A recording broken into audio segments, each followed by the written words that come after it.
everyone, and welcome. My name is Ken Minot. I'm the president of the Maine Vintage Race Car Association.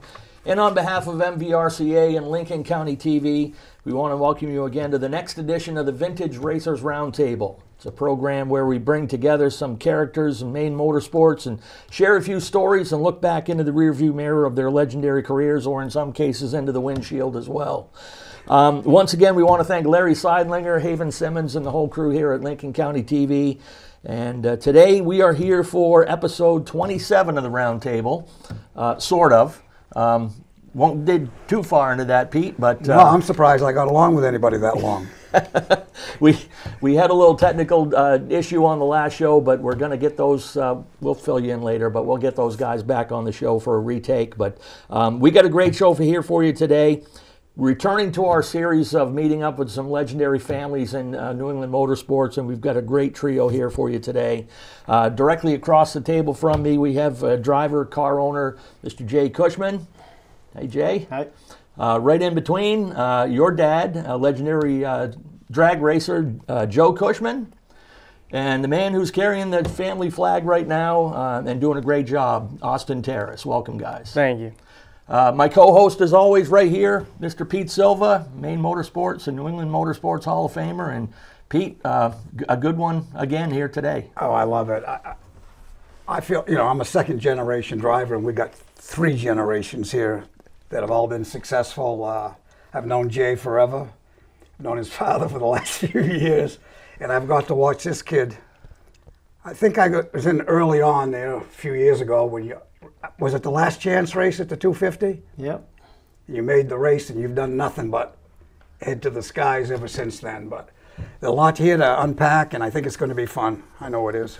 Yeah, so I guess we'll jump into this kind of how we do with all the shows and kind of go around the table and let you guys explain how you got a steering wheel in your hand in the first place. So we'll start right back at the beginning. Joe, how did you get into racing? Well, I don't know how I actually got into it, but I was into it for quite a few years. I started out back in the 60s. Was it circle track racing at all? No, or just straight drag racing. Yep. Was that Winniport opened, 67 or something? Is that where you started at? Yes. No, we started at Sanford. Sanford, correct. Were you a motorhead at all? Is that how it got you into getting into it in the first place? Yeah. And actually it was before Sanford when there was another track in southern Maine. I can't think of it right now. But I raced there, and then it was Sanford, and then after Sanford it went to New England Dragway. Yeah. Epping? Epping, yes. Yeah. Well, that place is still flying too, isn't it? Yes, as well. So obviously the rest of your family circle track racing. Was that never a consideration? No, I didn't like beating up the car every week. I don't blame you. Yeah, I've had a lifetime of it myself. Now, was that heads up racing or was it bracket racing? Brackets wasn't around. No, that's back heads then. up. Just go do it. You had a class, and whatever fastest in the country, everybody had to use their time speed. Mm-hmm. Yeah, the real deal. Yes, I held the national record 9 times. Jesus, I know. You say you still hold. You held 8 national records. Yes. What kind of car did you run doing that? 57 Ford. I'm glad you said that because I've got it written down here. I still hear people talk about your 57 Ford. And a few years ago when you came to Summerfest, you and Loma were talking. And the first thing Loma asked you is if your father still had the 57 Ford. Yep. Nope. Gone. Was that like a 312 car? Or yes, 312. Would they have the turbocharger on it? Supercharger. Yes. Oh, yeah. Supercharger, yeah. I remember that stuff. Yeah. So I got to ask you a question. Is he your firstborn? Yes. You didn't think after that one was enough? Yes, I did. Obviously, we do the age thing here, so Yeah. you're stuck for a few minutes. So I've known you for a long time. I think when I first met you, I think you were starting to race, but you started traveling to the Carolinas, and I don't know anybody that was doing that before you, going to the Wood Brothers and Budmore, whatever Ford teams. buying parts. There was not much Ford stuff back here, so I'm assuming you're bringing it back here to help the locals out. What brought that on? When I was like 15, I wanted to build my first race car, and I did. And Dad used to work on Ralph Nason stuff, so not many people know, but I went and bought myself a 70 Duster. And I had You kept that swept under the carpet, didn't you? I had it about a week, and I couldn't do it, and I traded it for a 70 Torino. And I built a 6-cylinder car. I had gone to Unity with him when he was doing tech and stuff, and I had decided. I remember that time. I decided I didn't want to start in the lowest class because they were just very, very rough. So my first car was a Charger car for Speedway 95. Yeah. And not very successful, but. Yeah, but we all did that except for him. Did you build a motor for it? Yes. He didn't build a motor for that one. It was a stock 6-cylinder. And I ran that for a little bit, and then I wanted to go to Oxford, and I wanted to run a sportsman car at the time, and I had kept seeing Skip Cahill at the races, and every time I saw him, he blew up a motor. And was that Fairmont or whatever? Granada. Granada. Yes. Okay. And I kept telling him he needs to sell me a couple blown up Boss 302 Bud Moore engines, and I'd have Dad build me one, and he said, when I sell them, I'm going to sell them all. And one day he called me up and said, if you've got $2,000, come see me. I remember this story now. Yeah. I always had liked $1,000, and I borrowed $1,000 off my mother's mother, my grandmother, and I went and bought Skip Cahill out, and I had all the parts we wanted to keep to build a motor out of, and then I didn't know what to do with all the other stuff, and I took it to Carlisle, and I sold all the stuff I didn't want for like 3 times what I paid for everything. And by the time I got home from Carlisle, Skip Cahill had told Gabe Gabery that I bought all his stuff. So Gabe called me up, and he said, well, you gave Skip $2,000, give me $2,000. I went and bought all of Gabe's stuff. He had Ford stuff? Yeah. See, by the time I meet Gabe, he's in that stand distance car dominating at Wisconsin. I didn't go but 2 or 3 more weeks, and Larry Reno heard that I bought all Gabe's stuff. Jesus. So Larry Reno called me. Now, his was big block, 427 stuff. And then I went to Tiger White and bought all his stuff. And Wow. then So that was the unofficial start of Cushman competition? 1981, right in Bath, Maine. Basically a wake-up call for your career, going to Carlisle and realizing you can triple your money. Well, I had just gone to college, and he wanted to open a forklift dealership in Westbrook or Portland. And he bought a building down there, and I finished my first year in college, and I went down there in 81. And I did his stuff during the day and my stuff at night, and then I was making way more money buying and selling parts than I was collecting a paycheck at $4 an hour or whatever I got paid. That's all he was paying you? I think so. Overpaid. You were on the family deal? And then after about 3 years of me running my business out of his building, he said, you got 1 more year. Either you do something on your own all the way, or you do something for me, but you ain't doing both. Yeah. And I bought Jesus, a piece Joe, of where property. was the love, bud?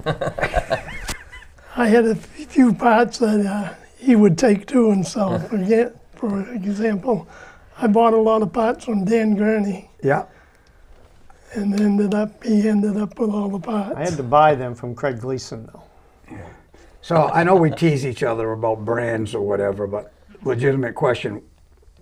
Were you just brought up your first car a Ford and you just stayed with it? I mean, that's what happened to a lot of us, obviously.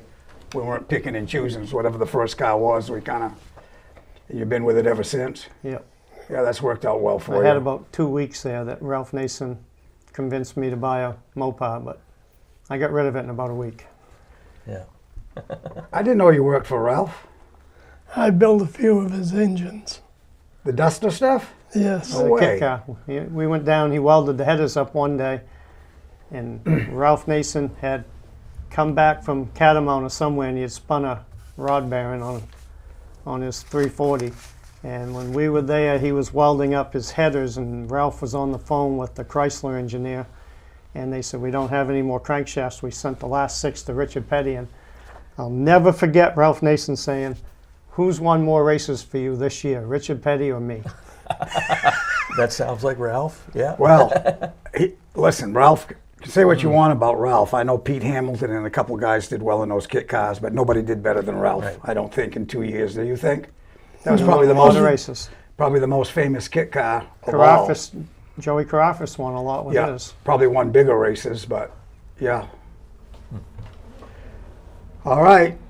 So we start about 2 months before birth, right? Yeah, pretty much.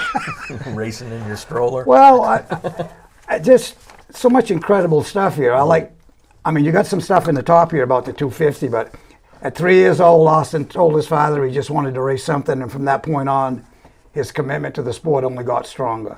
Austin never played sports or shied away from school sports. Every day after school, you could count on him being in the race shop looking for something to do. I know you're around the race shop, so it's a natural thing, I guess, to make it part of your life, but just that natural from the beginning? Yeah, I mean, I didn't know any better, and it was all I liked to do. I've never liked football or baseball. Hockey's okay, but I didn't want to, like participate in them. Did they give you opportunities to try it if you wanted? Yeah. I Just signed him never up was- for Pee Wee football. I knew this was coming. When he was like 6 years old, I said, "You got to play some sports school."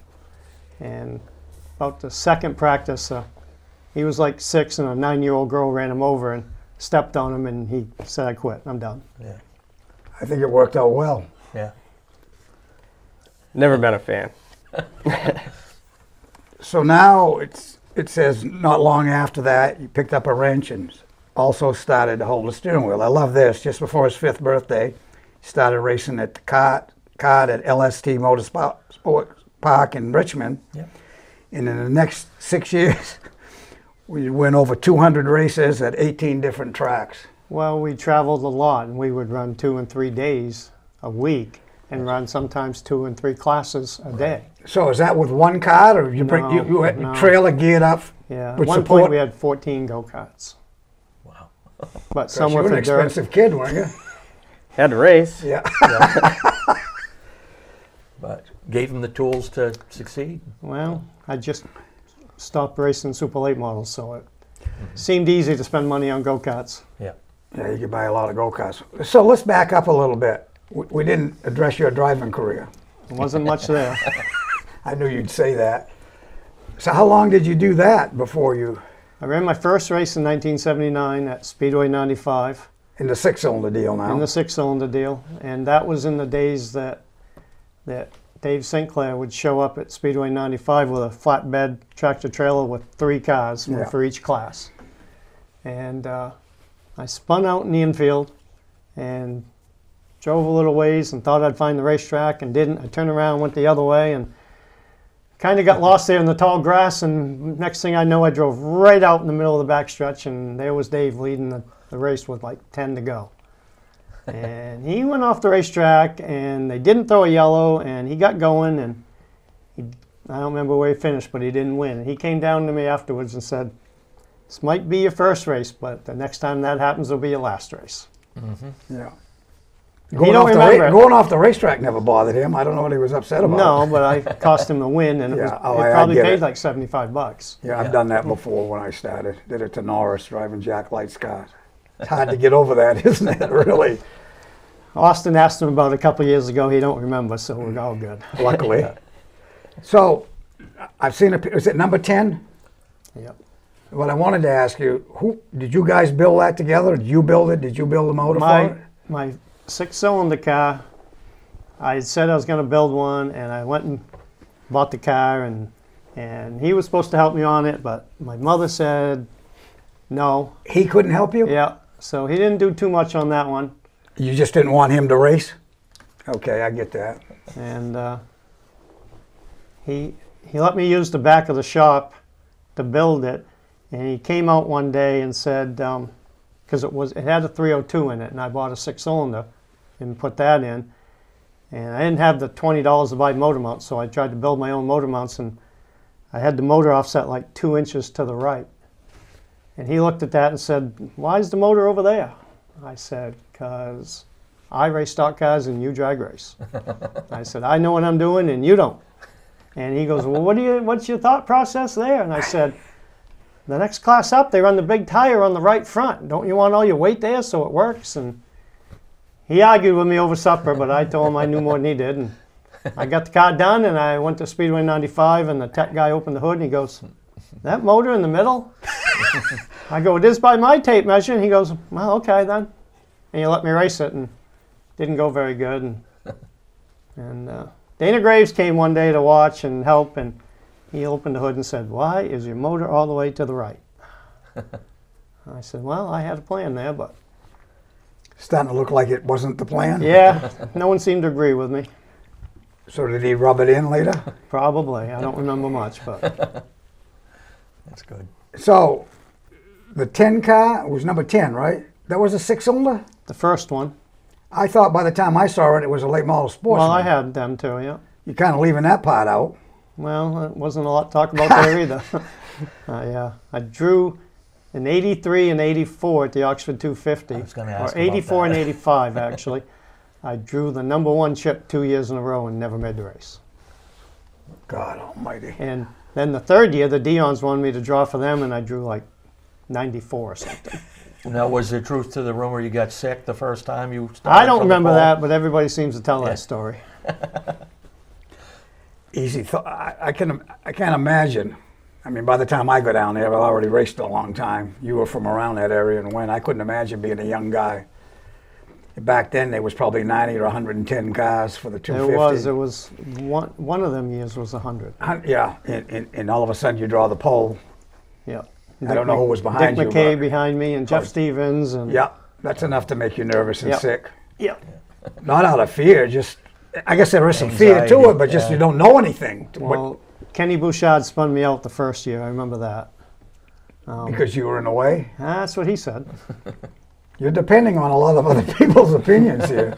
Well, mine don't always agree with theirs. So Yeah.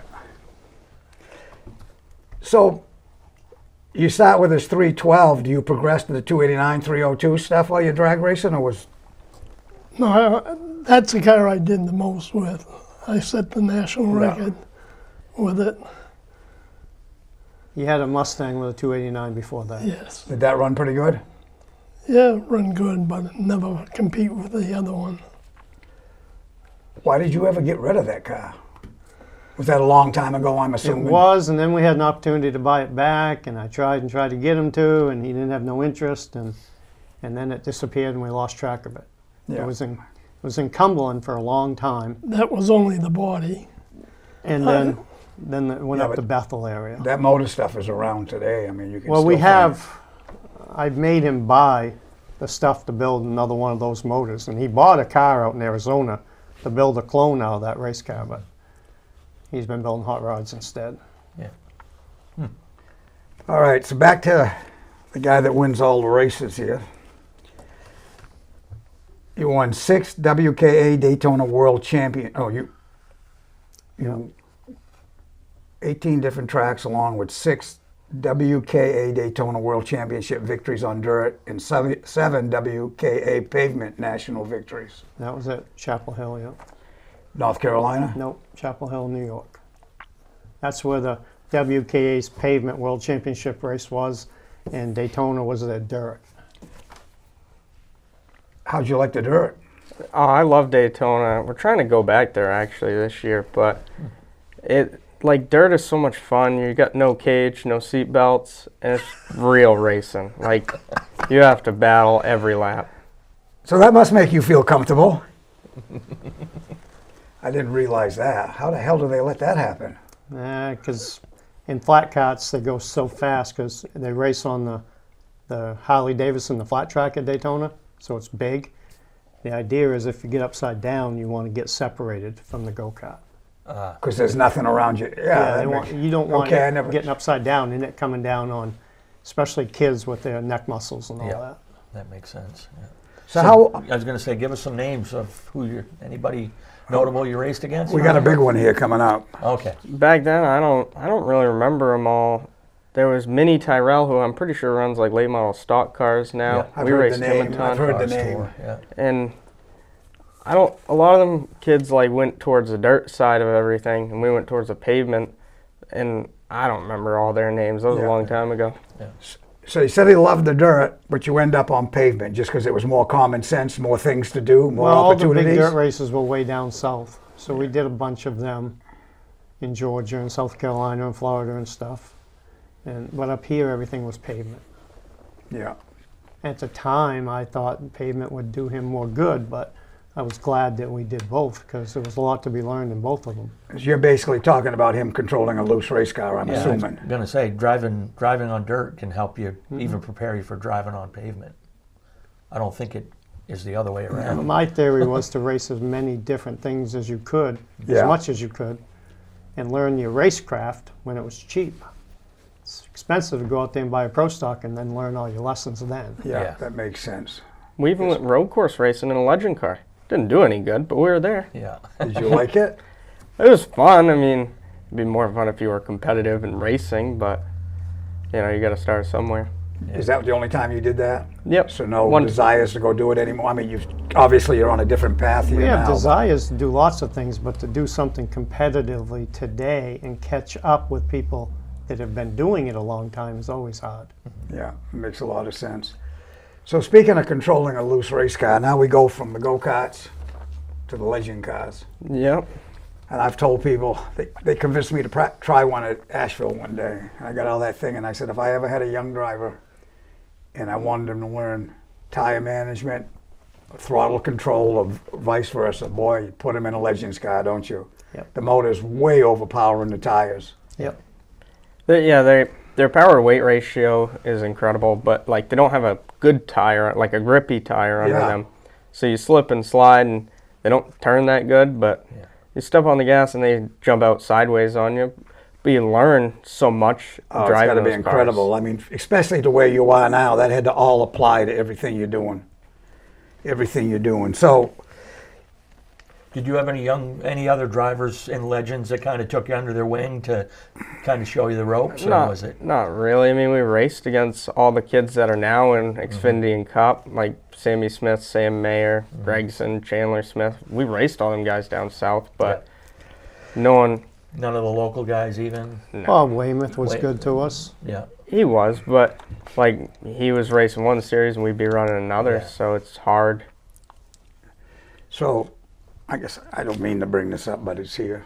Your first start in a Legends car, you knocked the clip off it at Wiscasset. So Matthew Burgoyne was like the best car at the time. Like he was unbeatable. Yeah. And it was first practice and someone had just like drove off the top of 3 and 4 before there was a wall there and wrecked. And then we went back green and I was going to beat Matthew Burgoyne in first practice. And I drove it in deeper than he did, but he kept turning, I didn't. Yeah. Was that your first high-speed wreck, so to speak? Well, it was his first day in a legend car. Yeah. Yeah. We What'd had you think? tested at Oxford one day, and it's funny because we were getting ready to go testing, and his mother wouldn't let him test that fall, so we waited till the next spring, and Andy Santea said, I need to be there when we go test, and Andy went.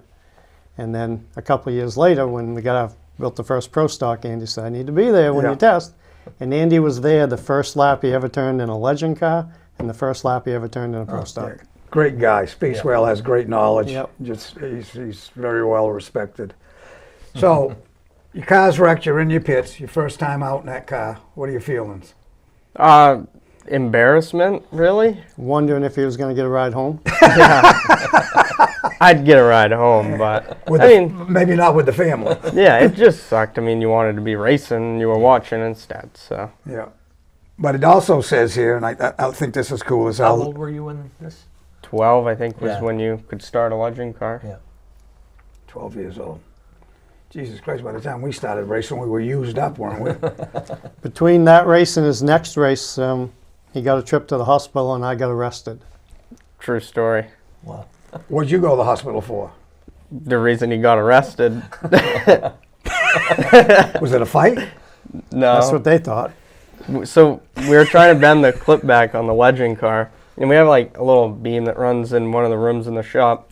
It had a porta pow and about like a 1.5 2 foot long piece of 1.5 square solid steel, and we were pressing down on it and picked the back of the legend car up. So we took the forklift and set it right on the back to counterweight the back. And I'm pressing on the porta potty. He's guiding it, and he goes, one more. And it's just a ring, and then nothing. And that thing came out, smacked me in the back of the head. Ooh. And He stood up holding his head, and I went and looked, and I go, that's a lot of blood. Yeah. And about time I said that, he passed out, so. Jesus. And, well, you gotta understand, like, he cut his finger almost off and went to Rite Aid for a Band-Aid. So, like, he's not, and I, like, Put it in his fit. next thing I remember, we're in the truck and he tells me we're going to the hospital. So I'm making peace with God, naturally, because that is not good. And halfway there, he goes, we'll go to Quick Care, right? So we stop into Quick Care, and they're like, no, this is no. You need a doctor. And so they call the ambulance or whatever, and they're like, what happened? He goes, well, I hit him in the head with a pipe. So we get to the hospital, and a couple And that's cops wanted to Child talk to him. abuse? He rode in the ambulance, and I brought my truck in behind him, and they had already called the Portland police, so when I got there, Wow. they wanted to arrest me at the hospital. So did you have to bring him to the shop to show him what happened? No, after he's finally sobered up there, he was pretty punch drunk for a while, so his story wasn't making a lot of sense, which wasn't helping my cause. Yeah. Do you know this is going on? Not at all. Mark, did you know it was going on? That's one of my favorite stories. He Well, hates before we left Wiscasset that Yeah, I day, don't I told everybody before we left Wiscasset I was probably going to kill him that week, and then You almost succeeded. Yeah. Oh, premeditated talk about at that perfect. point. Yeah. Boy, when you started telling that story, all I could think of was Jack Ingram. I don't care how great the car was, how bad it was wrecked. He had a big garage I-beam and a pole. You can go in there after he wrecked it. He would never take it to Banjo's unless it was rolled up to the firewall and put a clip on it. He'd spin that damn rosebud and a beam going up. Is that what you're talking about? Yeah. Yeah, that's exactly what he did every time. Do you still do that? not so much. Not so much. Learned our lesson. So tell me about him getting run over at the racetrack. Supposedly that's when you got done. Yes. Is that when you put the kibosh on all of it? Yeah. Orders from higher up?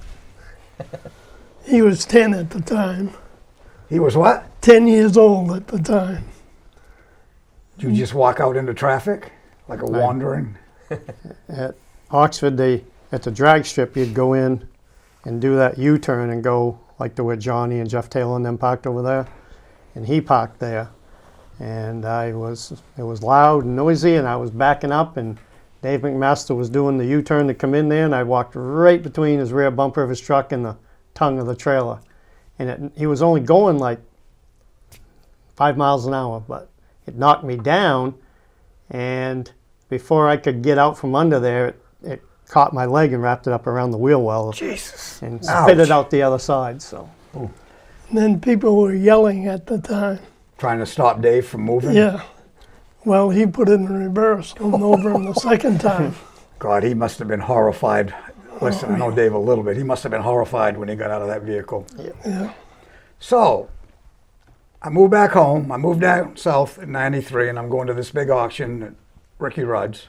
And I run into Jay Cushman. He's sitting with Bobby Allison's daughter, and his leg's in a cast. It certainly didn't take you that long to heal. What happened there? that was later on when I broke my other one at Wiscasset. Doing what? We had run.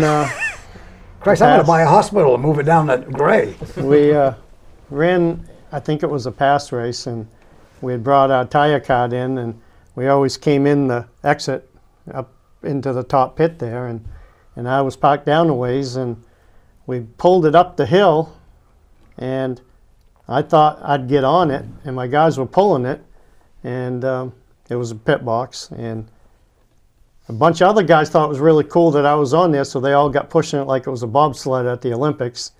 And next thing I know, I was headed down that hill about 40 mile an hour.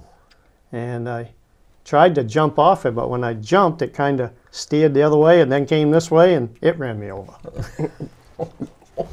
How do you dare to go out in public with him? I try not to. Jesus, And unreal. broke that leg in 14 places. I know a lot of people with broken bones, but the way you've done it, it just doesn't stop with the first round. It just keeps going. No, slow learner. It also took, what was it, forget how many months it took, 9 months before he healed. The first time I was in a body cast for 9 months. I can't even imagine you. Well, I bro- feel bad for the people that had to deal with you. 9 months. Well, I was in the Christ, you're ornery when you feel good. I was in Leave Maine alone. Medical Center until the day they could send me to the Bangor Hospital because they were done with Quick, me. get him out of here. Well, Are you from Bangor originally? no, Portland. How did you end up in Bangor? Is that where you started, the Forklift. forklift company? Yep. Yeah. Did you work for one in Bangor before or something? Yes. So that, okay, go ahead. Yeah, he worked for Wilsey in Portland. They sent him to Bangor. That's worked out well for you. Yes. All of you, really. All right, back to the driver. We've wrecked the car. The incident only... You got to nail that down to which driver at that part. You didn't wreck anything, did you? No. The only time I built an engine one time for Ralph Nason, and we went out to 95 to test it. Yeah. Well, Ralph got all done, and Ralph said, "Why don't you try it?" Well, I did, but I made all little circles, no big ones. No big ones. Boy, that car used to be fast. I laugh now. That car showed up. It had disc brakes on the front. It was pretty light. And we had all that 8-bolt, 1-ton stuff, 3/4. So we got to go buy that Franklin stuff. Now that I sell it on the side, all that stuff we put on the car that was racing stuff was heavier than the shit we took off. So we actually kept giving Ralph a bigger advantage. That was crazy. Anyways, going back to the wreck here. After that wreck, 2 weeks later at Oxford, you get your first win, right? Yep. Wasn't a lot of cars there though. In the legend car. Right. I don't remember. Is he always that sour when you talk? Yeah. Most of the time. Jesus. Would win races and championships as a habit in the next few seasons. Became the youngest Nell car champion and moved into the top 5 in career victories on that tour in only 3 seasons.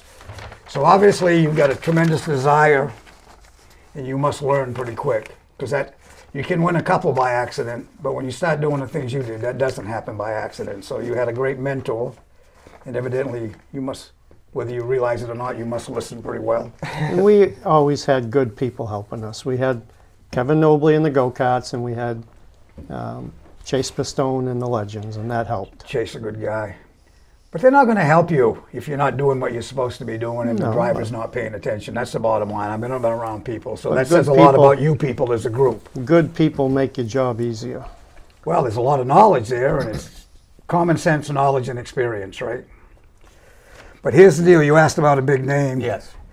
Further from home, Austin would beat current NASCAR Xfinity Series driver Sam Mayer to win the INEX Yes. Winter National title in Florida. By the end of the season, Austin went to Las Vegas, tied in points with Mayer, with a perfect score of 1,900 national markers. What does that mean? They would take every race you went to had different ways that you could get maximum points. So we won a lot of races that we never got maximum points. And they took your 19 best races, and then you went out there and ran the national championship. So you had to get, in those days in Young Lions, you had to have a perfect score of 1,900 to have any shot at the national championship. And him and Sam went out there tied. But we would go all the way to Anderson, South Carolina to run a race 2 weeks before the season opened up here. And then we would go to Waterford on Thursday, Seekonk on Friday, and come back and run Wiscasset on Saturday to get Jesus. because you didn't know until you got to that racetrack if it was possible to get the 100 national points. Is that according to car count? Yeah. Car count? Car count over, like you could win overall if there was more than X number of cars, or you had to have 5 in your class division inside that race Yeah. to get it. So when we were Young Lions, we could go to Wiscasset, it might only be 3 or 4. And if there was more than 15 total, you had to win the overall. You had to beat everybody Yeah, there to get maximum points. So Yeah. it was hard unless you could.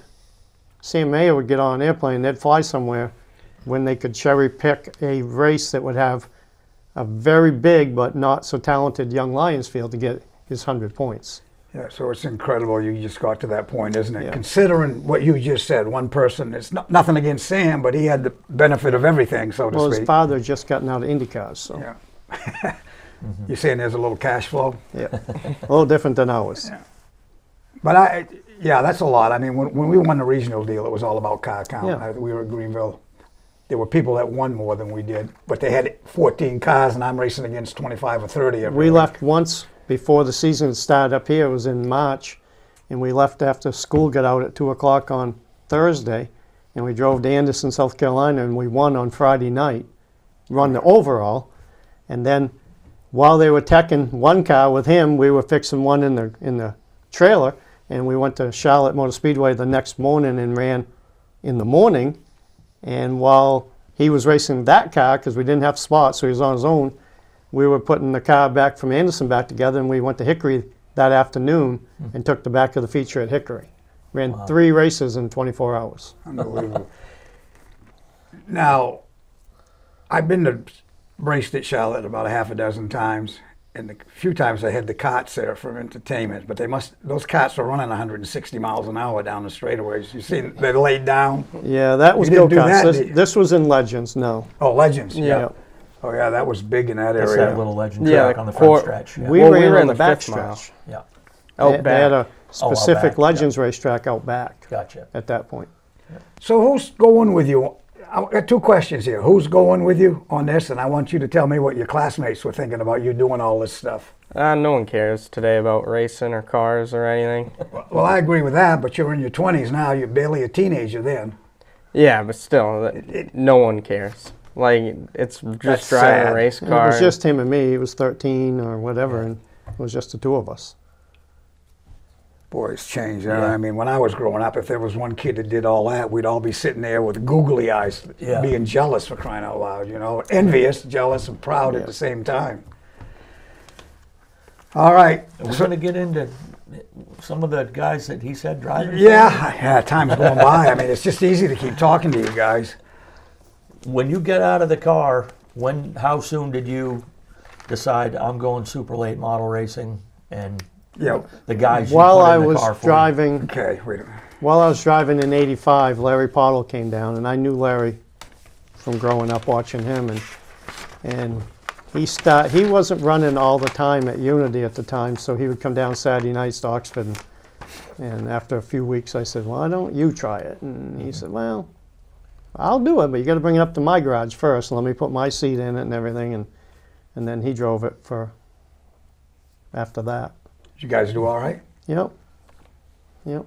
Yeah, he goes pretty well everywhere as he's been, from what I can remember. Yep. You know, he was pretty good when I was here. When I left, he just kept being pretty good, actually.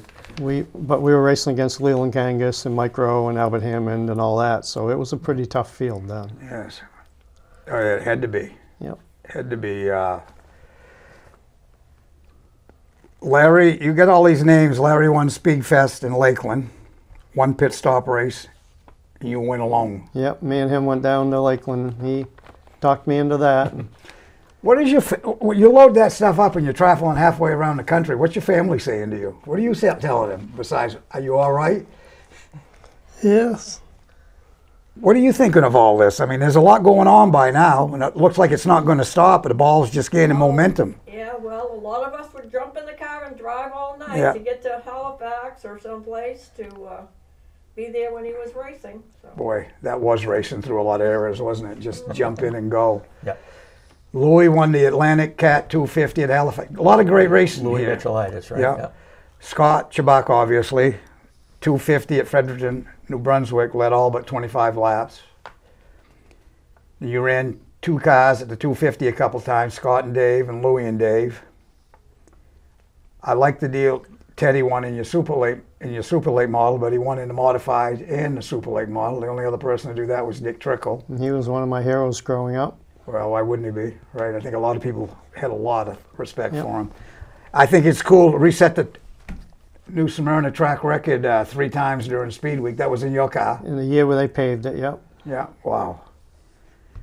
I like this deal because I've experienced some of it and I know what it feels like. Larry won the season-ending big races at Beach Ridge, 95, and Oxford Plains in 1 year. Well, that was due to New Smyrna the spring before. Meaning what? We learned about tire softener before everybody else. And it wasn't I've illegal heard back about then. that. Yeah.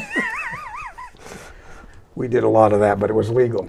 it was legal and it wasn't nearly as good back then. It did help you a little bit. It didn't help you as much as the stuff nowadays because they got better at it too. We used to make our own and sold 5 gallons to Gary Ballou when he was going to Nashville for one of those 400 lappers, and he went over there. And we told him how we were doing it. He rented a hotel room just for the tires, and he put all 5 gallons in the bathtub so that he wouldn't have to sleep in the odor. But he set an all-time track record doing it. Has it been long enough since the big dog that you can give your opinion on how that all ended? No, probably not. That was $100,000. So Yeah. That was an eventful day. yeah. I like this deal. Austin lapped the field in the 2024 past 200 at Oxford. Yeah. Then the next week won the 150. That's a hell of a week. Boss Hog and Yeah. that race, yep. And 5th place at the 250 in the middle. So Yeah. Yeah. I tell people that. It's that was a $30,000 week. And in the Boss Oh, it had Hog, to I be- remember oh. people telling me there was a noticeable difference in the sound of your motor when that thing went by the front stretch. Yeah, Yes. that's only built motor there. I Yeah. mean, crate motors just turn less RPM. That's Yeah. the only difference. It sounded good. I'm glad you brought that up. So I remember the beginning of the year, the big dust up about Mayberry and the crate motors, and that wasn't doing you any good. What worked out on that? Well, he outlawed my 9-to-1s that we'd been running. Because Too many people complained and said it was an unfair advantage and the motors were too exotic and not in the best interest of short track racing. And of course, everybody that we were racing against didn't have one, so it had been legal since day one.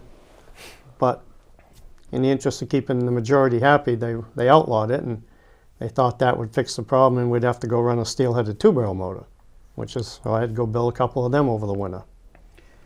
so if they're not 9-to-1s, what are they? They're 11-to-1, but they got to run a 2-barrel. They got to have unported cylinder heads and a flat tappet cam. Motors, there's a lot of 2-barrels out there that work pretty good. You must have one. Apparently.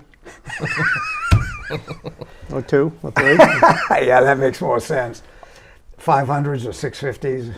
They run a 500 2-barrel, Holly 4412, yep. Yeah. Our 9-to-1 engine that was our favorite engine was actually Poncho Darbo's. That was Travis Benjamin's. That was ours. Wow. Yeah. It was as old as I was. Jesus. Older. Yeah. All right, so I want to get back. I know we talked about him winning these super late model races, but I want to back up a little bit. At age 15, it was time for Austin to move up to the famed Cushman competition late model Ford. From the first day he sat in a cart, was that your end game? Did you think that far ahead? Or I know that's a lot, but I was ready to slow down racing full time, and he was 4 years old that year, and we bought a $200 go-kart from a friend of mine and went to Richmond, and he spun out 100 times. And that's back to when I talked about you wanting him to learn loose. I was told somebody told you to tighten the thing up, and you told Steve him you wanted Perry. him. He'll figure it out. He needs to learn to drive a loose car. And we raced a year or two, and I said, you need to make a decision here, basically him and his mother, that either we're gonna be soccer dads and go race go-karts on a weekend and have fun, or we're gonna make something out of it. But it's 2 different paths, and they're completely different, and the commitment's different. Oh Yeah. yeah. It is. And I said, you guys need to decide. Are you saying this to his mother and him, or just him? Both of them. And how did that both? They both react the same way? Well, yeah, but he was 5 years old, 6 years old, so I didn't Oh, take so what he doesn't said. know what's going on. Yeah. But at the time, if his mother didn't go along with it, it weren't going to work. Yeah. Well, that makes sense. I mean, So so obviously she did. she said whatever he wanted to do, and that's what he said he wanted to do. So we went that way, and I still thought that in a year or two that he'd grow out of it and not want to do it to the level that we were going to do it. Well, and I was going to say, with young drivers, that seems to be a concern, how much you let them and push them, but you don't want to push them to the point that they don't want to do it When we anymore. came into go-kart racing, Joey Lovejoy and his son were the standard bearer of go-kart racing in northern New England, and he was good to us, and he helped us a little bit. And his son got burnt out on it by the time he was 13 or 14 and racing ended. Yep. And I was always afraid of that, but I said either you're gonna get burned out and don't want to do it, or Did you ever have a point where you started to question? Not really at that point, but these days, I mean, you value different things and the work and money involved, and some days your good effort gets taken away by someone else's decision, you know? Yep. Yeah.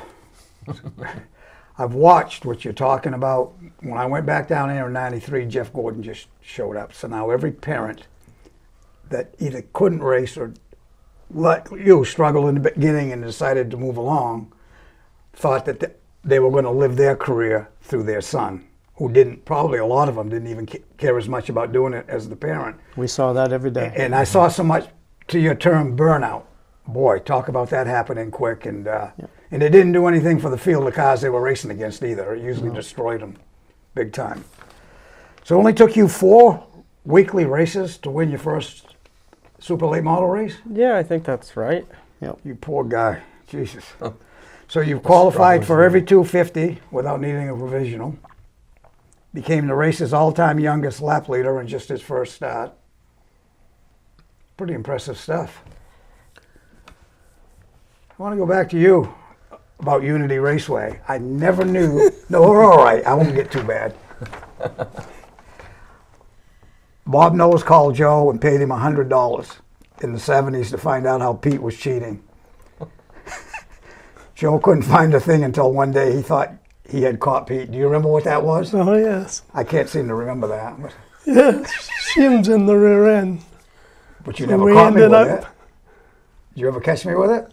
I told Bob when I saw No, it. no, I asking you a question. Did you ever catch me with it?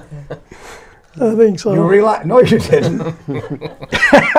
I never got caught with it. So, how was that illegal? Just you and I talking now. Nobody else is listening. Back then, you had to have an open rear end, It was open.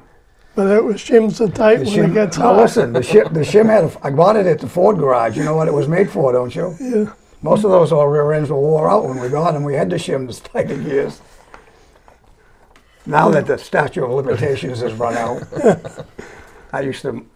I knew everybody was thinking that, you know, because obviously when it got hot, it tightened up. When I came in the pits, both wheels were spinning dirt. And back then, you opened the trunk and it was open, and our gas tank was in front of the rear end. We didn't have anything in the back. And those old Ford back in place that had 11/16 wrench to adjust the shoes.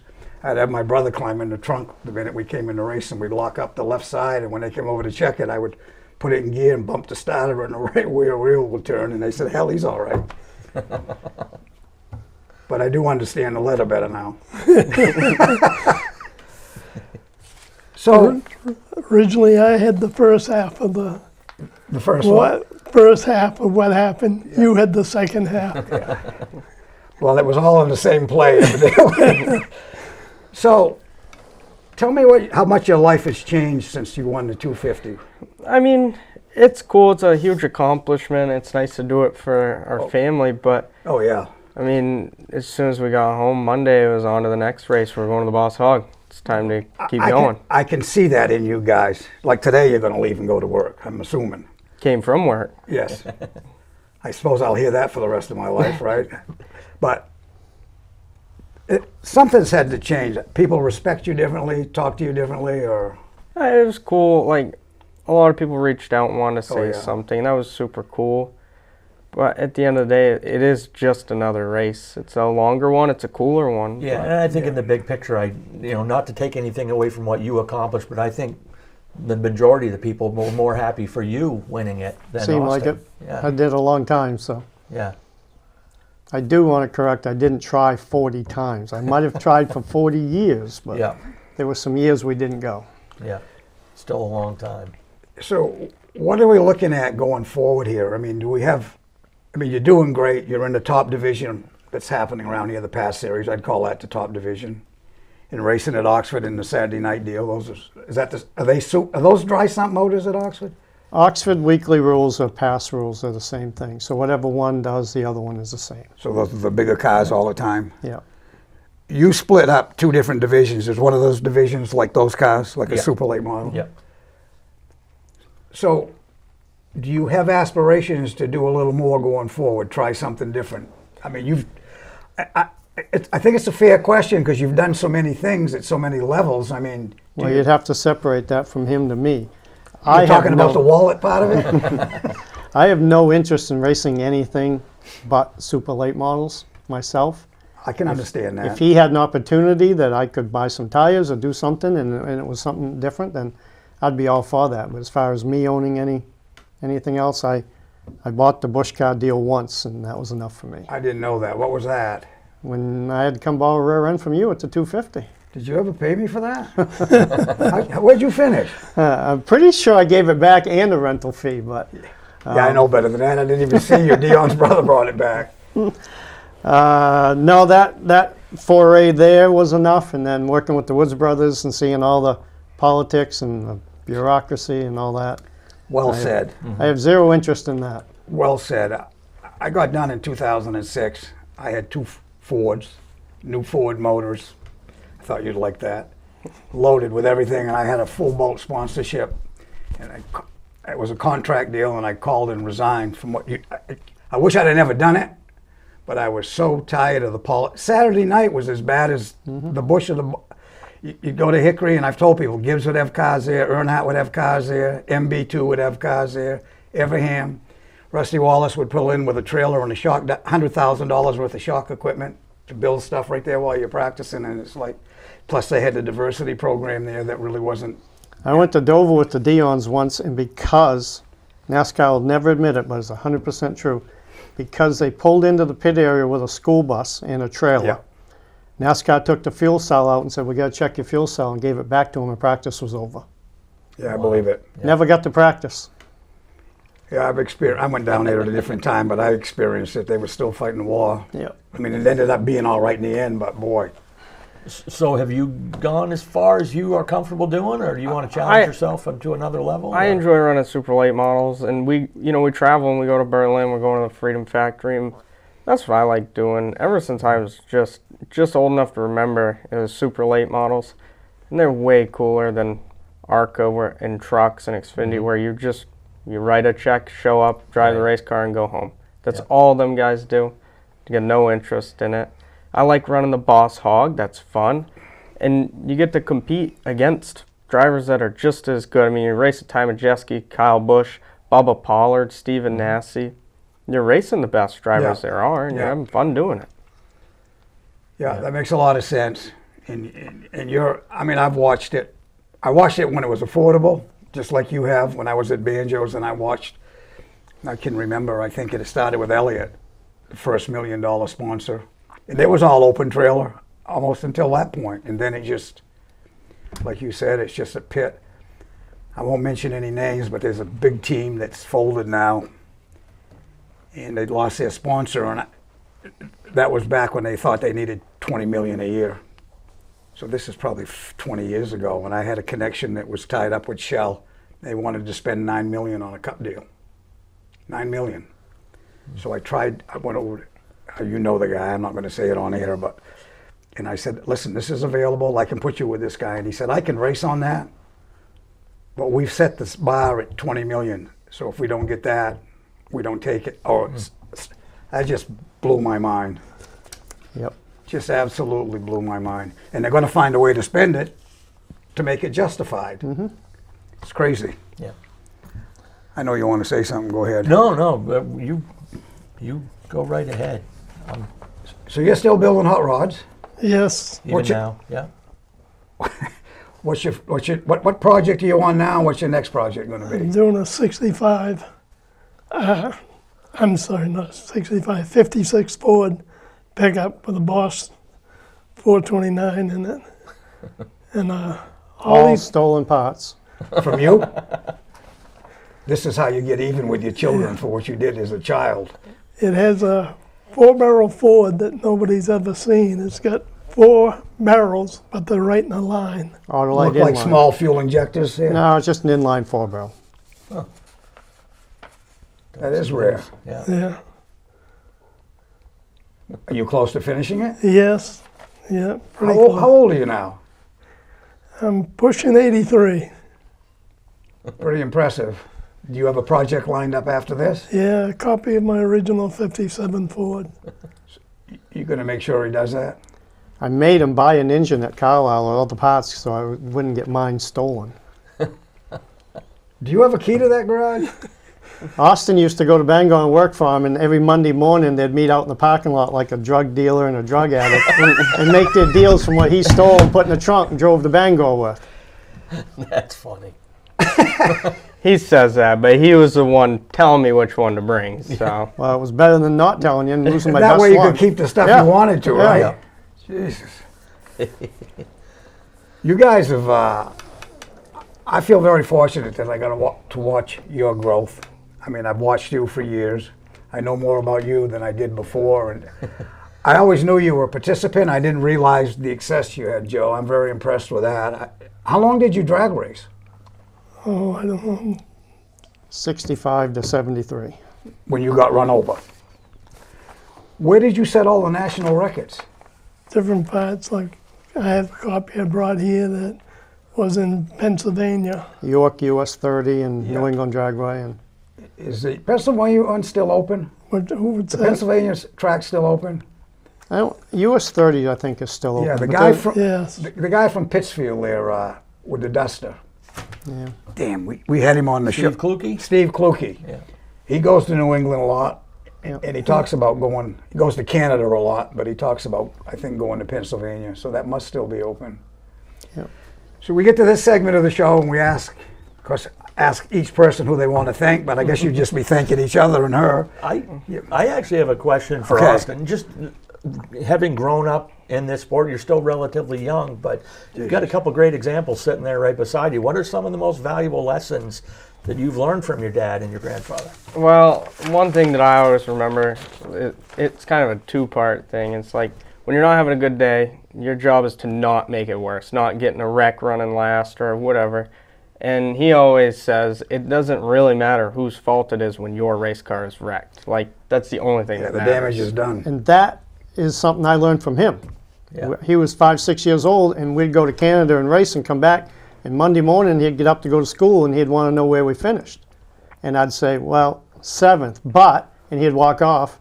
And all he wanted to know was to finish. He didn't want to know the story. Yeah. So when he started racing, I turned that around, and I said, it doesn't matter whose fault it is. It matters where you finish. That's great advice. I don't know if anybody really tells that to the child when he should be hearing, or the younger driver.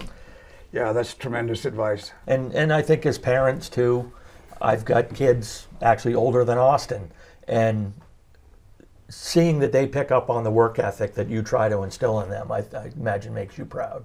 Well, he came to the shop every day after school and didn't do much, but he was there. And I can remember him coming, walk down the hill, right? I can remember coming in there before we really got to talking there. You were a lot younger, I guess. But yeah, you guys are a great example of a racing family in Maine.